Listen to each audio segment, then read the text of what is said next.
कोणालाही मान्य होणार नाही। काल धनंजय मुंडे अजित पवारांना भेटले, पण पुरावा मिळेपर्यंत धनंजय मुंडेंचा राजीनामा घेतला जाणार नाही अशी माहिती समोर आली। आम्हाला सगळ्यांना पुराव्याशिवाय तुरुंगात टाकलं होतं त्यांच्या सरकारनं।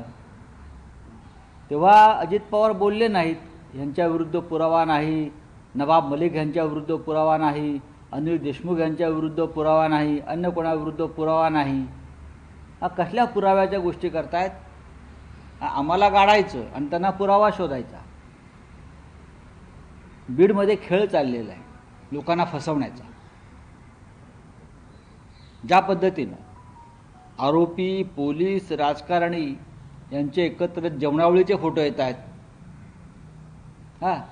बैठकांचे फोटो येतात, त्याच्यामुळे बीडमध्ये जो काय संतोष देशमुख प्रकरणाचा आणि तिकडले एकंदरीतच माफियागिरीचा जो तपासाचा जो फार्स चाललेला आहे, देवेंद्र फडणवीस यांना माझं आव्हान आहे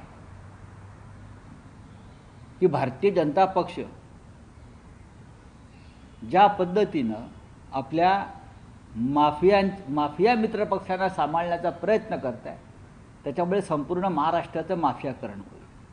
बीड पॅटर्न जर महाराष्ट्रात लागू झाला तर प्रत्येक जिल्ह्यामध्ये हा बीड पॅटर्न लागू होईल आणि तुमच्या हातातून राज्य सटकून जाईल, या राज्याची बदनामी होईल, हे राज्य खतम होईल।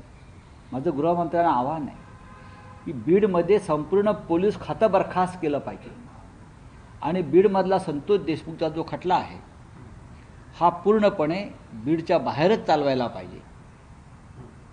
आणि दुसरं म्हणजे सर्व पोलीस अधिकारी SIT मधल्या प्रत्येक पोलीस अधिकाऱ्याची तपासणी केली पाहिजे की तो गुन्हेगारांशी संबंधित आहे का नाही। गेल्या काही वर्षामध्ये बीड आणि आसपासचं संपूर्ण पोलीस खातं आणि प्रशासन या लोकांनी पोखरून आपल्या ताब्यात घेतलं होतं आणि घेतलं।